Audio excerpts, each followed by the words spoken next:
December 14th, 2026. A woman in a navy blue dress walks into a Vermont courthouse to read the will of Ronald Reed. The parking lot's nearly empty. 3 relatives sit in folding chairs. Nobody expects much. Ronald was a janitor. Spent 40 years pushing a mop at a gas station, then sweeping floors at JCPenney. Drove the same rusty pickup truck for decades. Bought his clothes at yard sales, never owned a smartphone, never ate anywhere fancy. The lawyer opens a manila folder that'll change everything anyone thought they knew about money. Ronald Reed died worth $7.9 million. But here's what makes this story impossible to ignore. On that exact same day, in a glass office tower in Manhattan, another man was signing bankruptcy papers. Richard Fuscone, Harvard MBA, former vice chairman at Merrill Lynch, made millions every year for decades. He lost everything. 2 men, 2 completely different endings. The janitor built generational wealth. The Wall Street executive ended up broke. This isn't about luck. It's about something way more dangerous than anyone wants to admit. Being smart has almost nothing to do with money. If you want to build quiet wealth, avoid the traps that keep smart people broke, and think more clearly about money, subscribe to Outlaw Wisdom for more lessons on money, power, psychology, and human behavior. Check the links below for The Psychology of Money, including the book and a free audiobook trial.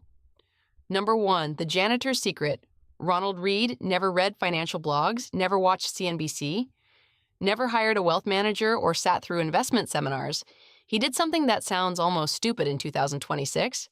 He bought stocks and held them. For decades, Johnson & Johnson, Procter & Gamble, companies that made things people actually used. He'd buy a few shares with whatever money was left after paying bills. Then he'd forget about them. No day trading, no crypto speculation, no option strategies. He treated investing like watching paint dry. Boring as hell. Predictable. Ignored. His neighbors had no idea. The man who clipped coupons and wore the same winter coat for 15 years was quietly building more wealth than most Fortune 500 executives ever see. But here's the part that should scare every smart person watching this. While Ronald was getting rich in silence, the brilliant people on Wall Street were making the kind of mistakes that only highly educated people can make. They confused being smart with being untouchable. Number 2, the Harvard mistake. Richard Fuscone wasn't stupid. You don't become vice chairman of Merrill Lynch by accident. You don't manage billions of dollars without understanding markets, economics, and risk. But Richard made the classic smart person error. He believed his own intelligence could beat time. He borrowed money to buy bigger houses, used debt to chase higher returns, took risks that would have made Ronald Reed sick to his stomach. Because once you've been right about money for decades, you start to believe you can't be wrong. The 2008 financial crisis proved him wrong, permanently. Richard's bets collapsed, his real estate portfolio crumbled. His investment strategies, so sophisticated that only Harvard MBAs could understand them, became his financial funeral.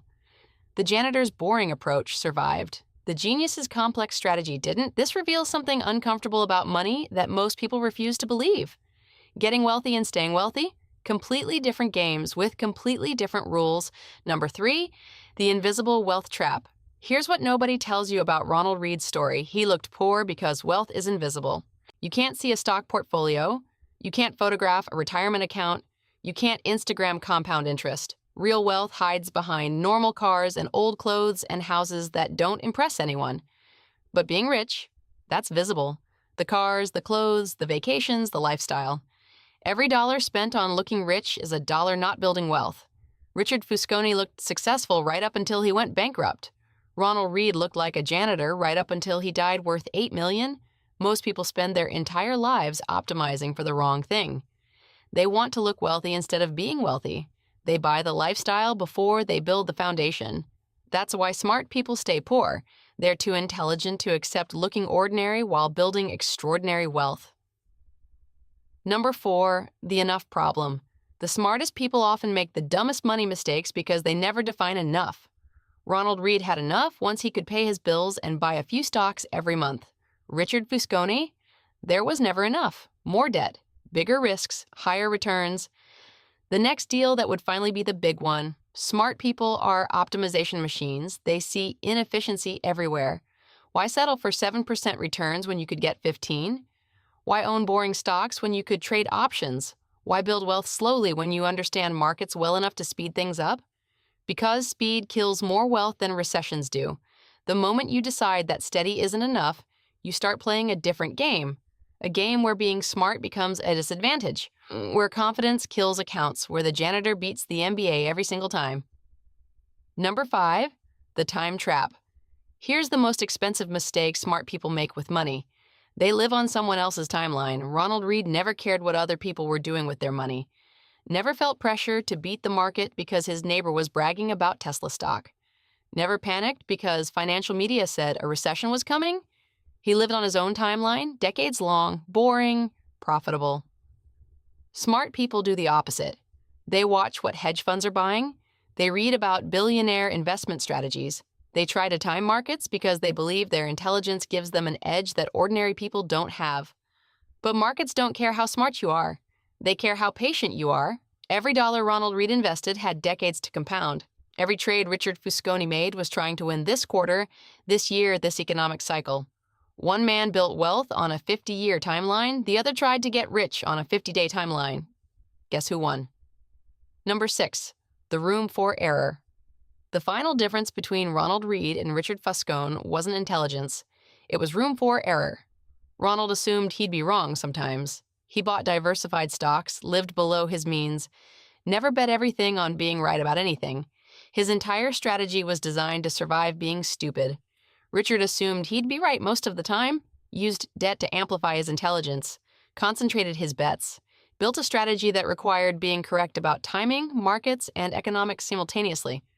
One approach survives mistakes, the other approach gets destroyed by them. Smart people hate room for error because it feels inefficient. It means accepting lower returns in exchange for higher certainty. It means building wealth slowly instead of getting rich quickly. But room for error is the only thing that lets wealth compound over decades. Without it, you're one mistake away from starting over. In 2026, this matters more than ever. Markets are more volatile, information moves faster.